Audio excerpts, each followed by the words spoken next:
Hi అండి అందరికీ. మనకి ఉత్తమ ప్రశ్నాపత్రం అనేటటువంటిది ఎటువంటి లక్షణాన్ని కలిగి ఉంటే ఉత్తమ ప్రశ్నాపత్రం అంటాము అని చెప్పి మనకి కొన్ని లక్షణాలు అనేటటువంటివి ప్రశ్నాపత్రానికి కొన్ని లక్షణాలని ఇవ్వడం జరిగింది. దాంట్లో భాగంగా మనకి సప్రమాణత సప్రమాణత అంటే ఏంటి, అసలు సప్రమాణత ప్రశ్నపత్రానికి ప్రశ్నపత్రం ఎలా ఉంటే సప్రమాణత ఉన్నట్లుగా మనం నిర్ధారిస్తాం. అలాగే విశ్వసనీయత ఏం కలిగి ఉంటే విశ్వసనీయత కలిగి ఉందని అంటాం. అలాగే విషయనిష్టతనే మనం వస్త్రాశ్రయత అంటారు, లేదా లక్ష్యాత్మకత అని కూడా అంటారు. అలాగే విచక్షణ శక్తి, అలాగే ఆచరణాత్మకత, సమగ్రత, అలాగే ఉపయోగికత. ఇవి చూసుకున్నట్లయితే మనకు చూడండి, ఇందులో ఈజీగా ఉన్న చూస్తే సమగ్రము అంటే ఏటమ్మా? సమగ్రం అంటే అన్నీ అని అర్థం. తెలుగులో మనకు మీనింగ్ అన్నీ అని అంటే అన్ని బోధనాంశాలని కూడా పరీక్షించినట్లయితే అటువంటి ప్రశ్నాపత్రాన్ని అంటే నిర్దేశించిన అన్ని పాఠ్యాంశాలను, అన్ని భావనలను, అన్ని విద్యా ప్రమాణాలను కలిగి ఉండేటటువంటి ప్రశ్నాపత్రాన్నే సమగ్రత కలిగి ఉన్న ప్రశ్నాపత్రం అంటారనమాట. ఆ ప్రశ్నాపత్రము అన్ని పాఠ్యాంశాలని కవర్ చేసి ఉండాలి, అన్ని భావనల్ని కవర్ చేసి ఉండాలి, అన్ని విద్యా ప్రమాణాలని కూడా కవర్ చేస్తూ తయారు చేయబడినట్లయితే అది సమగ్రత కలిగి ఉంది అంటారు. సమగ్రత అంటే అన్నీ అనే వర్డ్ కనిపిస్తే మీకు అక్కడ సమగ్రత అని పెట్టేయచ్చు. ఉపయోగికత అంటే ఆశించిన ప్రయోజనం నెరవేర్చేటట్లుగా ఉందనుకోండి. ఏదైతే ప్రయోజనం ఆశిస్తున్నారో ప్రయోజనం అనే వర్డ్ కనిపిస్తే ఉపయోగికత. ఆశించిన ప్రయోజనం నెరవేర్చేదిగా ఉంటే అది ఉపయోగికత. ఇప్పుడు సప్రమాణత చూద్దాం. సప్రమాణత అంటే ఉపాధ్యాయుడు నిక్ష ద్వారా, దీన్నే ప్రామాణికత అని కూడా అంటారు. ఉపాధ్యాయుడు నికష ద్వారా ఏ లక్ష్యాన్నైతే, అంటే లక్ష్యం గుర్తుపెట్టుకోండి, ఏ లక్ష్యాన్నైతే మాపనం చేయాలనుకున్నాడో అదే లక్ష్యాన్ని కనుక మాపనం చేసినట్లయితే, ఇప్పుడు పాఠం అంతా అయిపోయిన తర్వాత మైండ్లో ఒకటి పెట్టుకుంటారు కదా టీచరు, అసలు విద్యార్థిలో ఈ లక్ష్యం నెరవేరిందా లేదా అని. అసలు అది అన్నమాట. ఏ లక్ష్యాన్ని అయితే నెరవేర్చాలని దృష్టిలో పెట్టుకొని ఆ పరీక్ష పెట్టాడో ఆ పరీక్ష లేదా ఆ సాధనం ఆ లక్ష్యాన్ని నెరవేర్చే విధంగా గనక ఉన్నట్లయితే అది సప్రమాణత కలిగి ఉన్నట్లుగా చెప్తామన్నమాట. ఏ సాధనం ద్వారా అయితే లక్ష్యాన్ని మాపనం చేయదలుచుకున్నామో ఆ సాధనం మాపనం చేయగలిగితే ఆ మూల్యాంకనం సప్రమాణత కలిగి ఉన్నదని అర్థం. ఏ ఉద్దేశ్యంతో లేదా లక్ష్యంతో పరీక్ష నిర్వహించబడుతుందో ఆ ఉద్దేశ్యం గనక బడలేకపోతే ఆ పరీక్షకు సప్రమాణత లేదని అర్థం.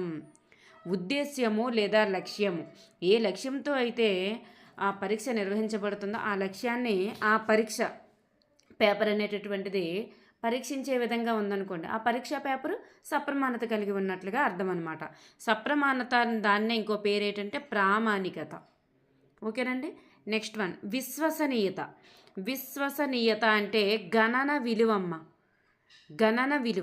చూడండి, ఒక విద్యార్థి కానీ, ఎక్కువ మంది విద్యార్థులు కానీ ఒక సందర్భంలో కానీ వేరువేరు సందర్భాల్లో కానీ పరీక్షను ఒకేలా రాయగలిగారు అనుకోండి, ఒకేలా రాయగలిగితే దానికి విశ్వసనీయత ఉన్నట్లు అర్థం. వాళ్ళు ఎప్పుడు ఒకేలా రాయగలగాలి, అప్పుడు దానికి విశ్వసనీయత ఉన్నట్లు అర్థం.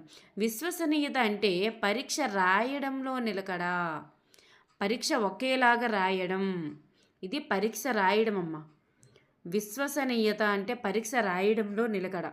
ఈ నికషను అనేక పర్యాయాలు విద్యార్థులకు నిర్వహించిన ఒకే ఫలితాలు కూడా ఇస్తే ఆ నికషను విశ్వసనీయత ఉందని అంటారు. అంటే గణన విలువలో కూడా మార్పు రాకూడదు. ఇది ప్రశ్నాపత్రం యొక్క స్థిరత్వ పటిమను తెలుపుతుందన్నమాట. అప్పుడు ప్రశ్నపత్రం బాగా స్థిరత్వం ఉన్నట్లుగా అర్థం అనమాట, విశ్వసనీయత ఉన్నట్లుగా అర్థం. రాయడం ఎన్నిసార్లు నిర్వహించినా ఒకేలా రాయగలగాలి.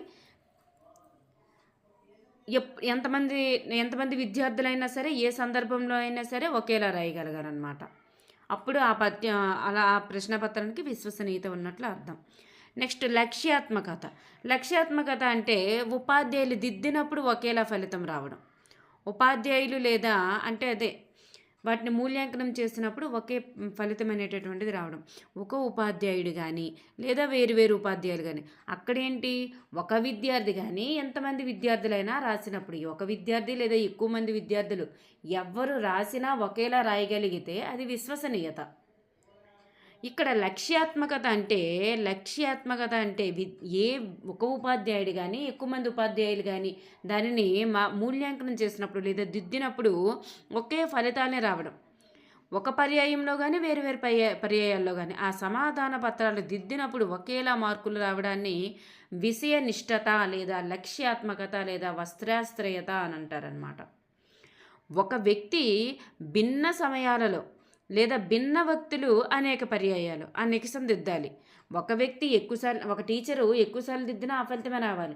లేదా ఎక్కువ మంది టీచర్లు ఒక పేపర్ని దిద్దినా అంటే ఒక పేపర్ని వేరువేరు టీచర్లు దిద్దినా ఒకే ఫలితం రావాలి. లేదా ఒక టీచరు ఈరోజు దిద్ది రేపు దిద్ది ఎల్లుండి దిద్ది అలా ఎన్నిసార్లు చేసినా సరే ఒకే ఫలితం రావాలి. అప్పుడు ఫలితం అనేటటువంటిది స్థిరమమ్మ. ఇది సమాధాన పత్రం యొక్క స్థిరత్వాన్ని తెలుపుతుంది. ప్రశ్నాపత్రం యొక్క స్థిరత్వాన్ని తెలిపేది విశ్వసనీయత. ఇది సమాధాన పత్రం యొక్క స్థిరత్వాన్ని తెలుపుతుంది, అంటే ఫలితం యొక్క స్థిరత్వాన్ని తెలుపుతుంది. కాబట్టి లక్ష్యాత్మకత. ఏ వ్యక్తి మూల్యాంకనం చేసినప్పటికీ కూడా ఒకే విధంగా మార్కులు వచ్చినట్లయితే ఆ నికషకు లక్ష్యాత్మకత ఉందని అంటామన్నమాట. నెక్స్ట్ విచక్షణ శక్తి. హెచ్చు సామర్థ్యం కలిగిన వారు, సామాన్య సామర్థ్యం కలిగిన వారు. విచక్షణ అంటే ఏంటమ్మా? విడదీయడం అంటే దేనికది మనం సెపరేట్ చేయగలగడం. విచక్షణ అంటే ఏంటి? దేనికది సెపరేట్ చేయగలగడం. అంటే బాగా చదివిన వాళ్ళు, సామాన్య ప్రతిభ కలిగిన వాళ్ళు, తక్కువ సామర్థ్యం కలిగిన వారు. అలా 3 విధాలుగా విద్యార్థులను నికష ద్వారా విభజించగలిగితే, ఆ పరీక్షాపత్రం ద్వారా విభజించగలిగితే ఆ పరీక్షాపత్రానికి విచక్షణా శక్తి ఉన్నట్లు అర్థం. ఒక విద్యార్థి యొక్క సాధనాల్లో అత్యల్ప వ్యత్యాసాలను కూడా గుర్తించగలిగితే అత్యల్ప వ్యత్యాసాలను కూడా గుర్తించగలిగితే ఆ నికషకు విచక్షణ